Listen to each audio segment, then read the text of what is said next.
Oh my god, I'm feeling so smart. I just need to share it with the world. So I've been dreading baking new gluten-free buns for Emma-Oline because it's so hard to work with the flour. Because it's a dust storm and yeah, all kinds of problems. You can go back and watch one of my vlogs, it's really difficult. Then it dawned on me, why don't I put that flour in first into the water and yeast and have that just absorbed right away? That just totally worked. I feel so smart that I'm ready for Harvard now. I'm just so smart. Or just really slow and stupid. But it works. Yes. Just look at that. No dust storm whatsoever. And just a dough. So I guess this is a never-ending story with the gluten-free buns that I'm making for Emma-Oline. Actually, right now I feel like I'm making cannonballs, because now that I figured out how to put all the flour in, it does take a while for it to absorb the water, and it just comes apart. So I have to put water on my hands to not make it sticky, and then grab some and then form them. So they kind of look like cannonballs.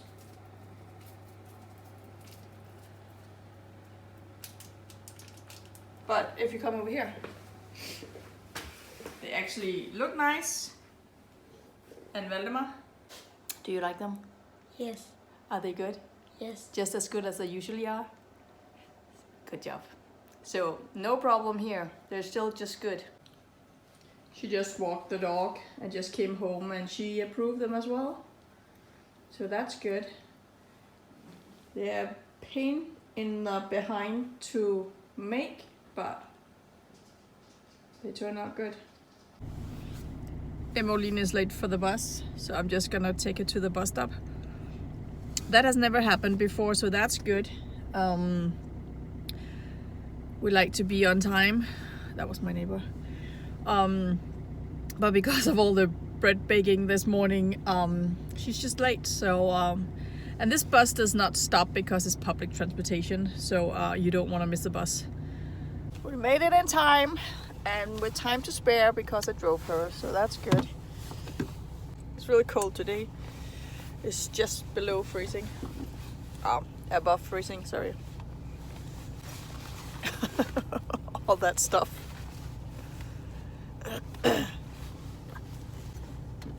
All your stuff. I love you.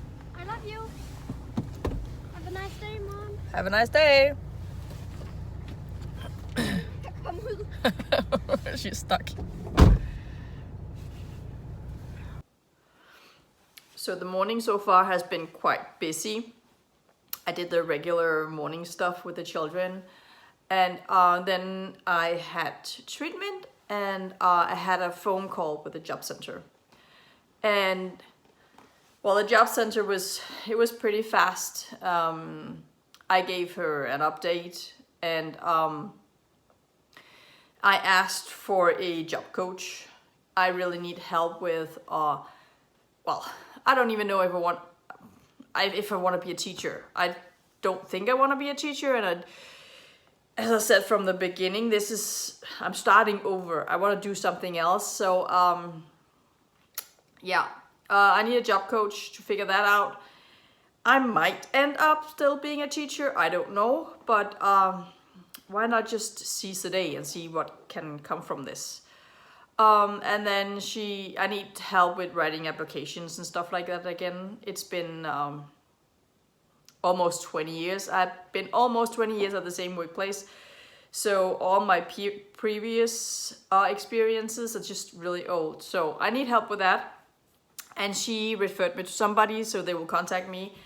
And so that's good. And then I had the treatment, my body therapy. And once again, I was shivering on the table and crying, and emotions popped up that I needed to deal with.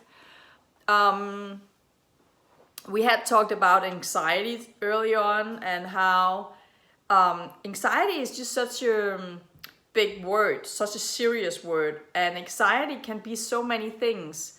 And anxiety is just also being nervous about what people think about you. And that led to us talking about shadow emotions. And how, where I'm extremely sore in my back, that's your shadow emotions you store there. And those are the emotions that you kind of hide. Actually, I used the word feeling like a shadow as a child when I talked to her. So that's kind of interesting how I actually used the word before she told me what was stored in that part of your body. And we kind of talk about how it used to be and how it can be present today. And so as a child, I was very concerned about people liking me and what they thought about me. And I was so afraid of having an opinion that I just didn't have one. I was old before I could even, I seriously, I did not have an opinion. I wasn't even able to form an opinion. I didn't know what to think. So I didn't have one. It was impossible for me to have one. So I was old before I started feeling like I had opinions and that I had something to say about things. Before that, I was just indifferent. So I have this very old feeling inside of me where it matters to me what people think about me.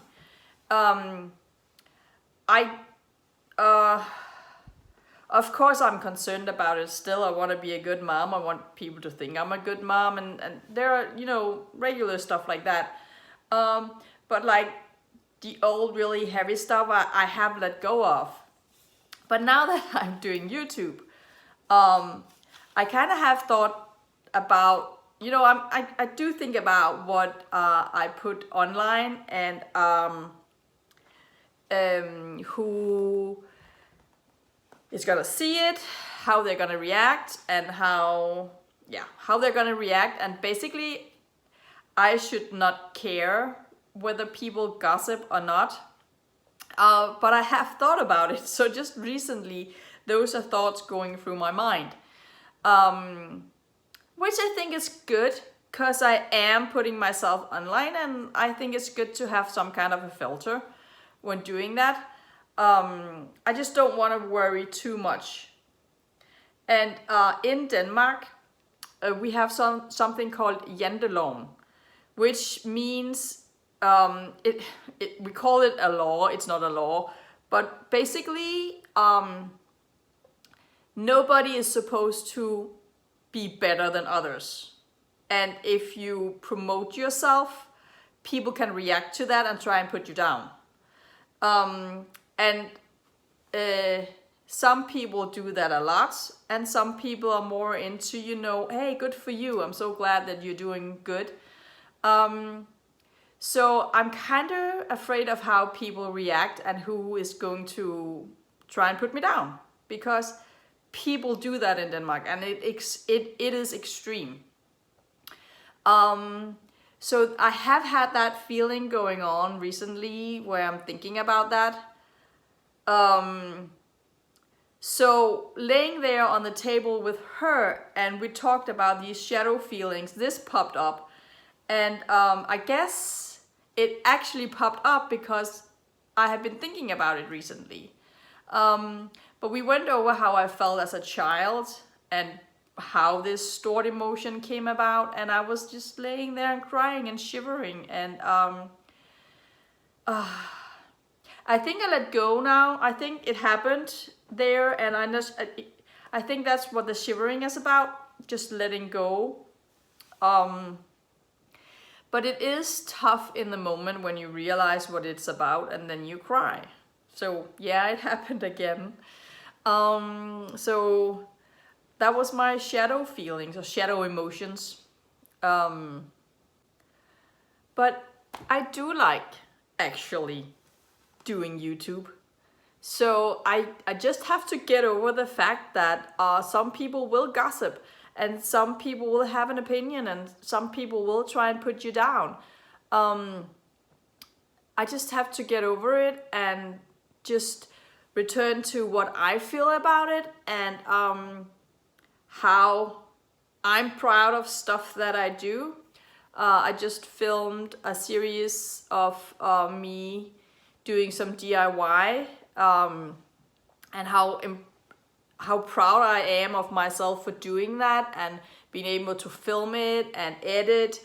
And I'm also just learning about doing YouTube. It's really difficult. There's so many things to find out. I just recently searched what a thumbnail is because I didn't know. And so I'm learning, and I'm proud of that, and I'm making progress, testing myself. So, I'm not going to let people put me down because I'm doing that. So I'm just gonna remember myself all the way through, and then people can do whatever they want to do. Just, I don't care. But also I did remove friends from Facebook recently because I knew they were gossips, and I don't want to have gossipy, is that the word? People in my life. So I just removed them. Also, they're not in my life. They were just on Facebook, but it made me uncomfortable having them on Facebook. So, yeah. But I do like doing YouTube, like a lot. I really enjoy it. So, well, that's not gonna take me anywhere with 12 subscribers. So if you know anybody, if you like, just share, make people subscribe, whatever. I need more subscribers because I like this. So, subscribe.